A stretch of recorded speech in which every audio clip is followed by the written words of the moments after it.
Gün 30-30 yazan uşağım çoxdur. Ancaq içindən bir nəfər var ki, onu bu qədər yazmağını məni çox sevindirdi.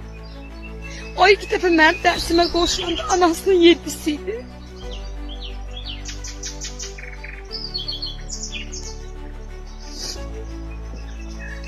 Və bu hissin nə qədər ağır olduğunu hər biriniz çox yaxşı bilirsiniz. O bir otaqdan ağlaşına səsi gəlirdi. Bu otaqda testin üstündə oturub o test işləyirdi. Ağlayırdı. Nə qədər dedim ki, getmədi. Bircə kəlmə onu dedi ki, mən mamam. İmkansızlıq üstündə öldü. İmkansızlıq ucbatından öldü. Özü belə dedi. Ben 2 ay doğuşa əziyyət çəkdi. Bu gün 30-30 yazdı. Hər üstəlik də 680'den çox balı var. Və o həkimdir. Gündəlik hadisələrdən xəbərdar olmaq üçün bizi izləyin. Söz altında yox, göz altıda qalan.